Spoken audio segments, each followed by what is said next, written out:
throwing everything we've got at all of them to get them contained. But, we never could have predicted that this confluence of circumstances, that this number of fires would hit us all at once. You're taking a live look right now at live video from Southern California where fire officials in Los Angeles and that area struggle to get a handle of 4 separate wildfires raging out of control there. The winds really making it hard for those firefighters. Intense winds are spreading the fires faster than fire crews can even contain them. And it comes at a time when the region is in a drought. They haven't had rain for a while. Meteorologist Amber Wheeler joins us with some perspective on the weather conditions that created the perfect conditions for these flames. That's right. Hurricane-force winds sparked several fires around the Los Angeles area. Now, these winds are known as the Santa Ana winds, and this is a live view in the Los Angeles area of the Palisades fire in that area right now. And I want to note the motion of the smoke while the winds have begun to decrease a bit here.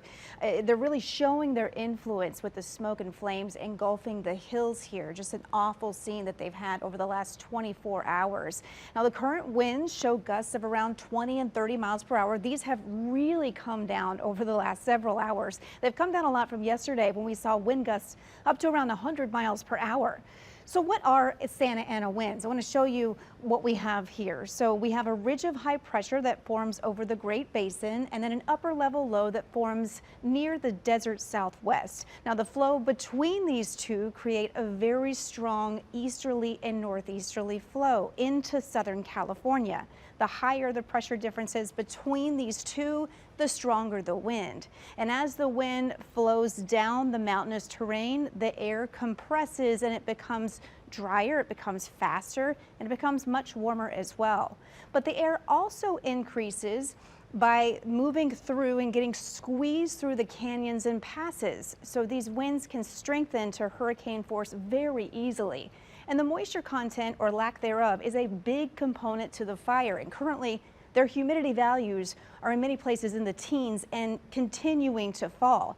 Now, Southern California typically has dry brush this time of year, but since they're in a drought, the brush is extra dry. And last year they had an abundance of rain, so their new growth has now dried out, adding to extra fuel.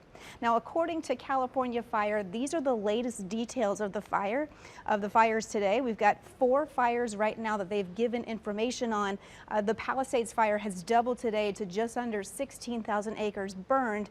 And Liz and Lauren, I was updating these numbers right before I came on the air, and you're going to hear about a 5th fire that has now been sparked in the Los Angeles area. It's the Lydia fire. Didn't have time to get it on here, but it's 50 acres burned so far.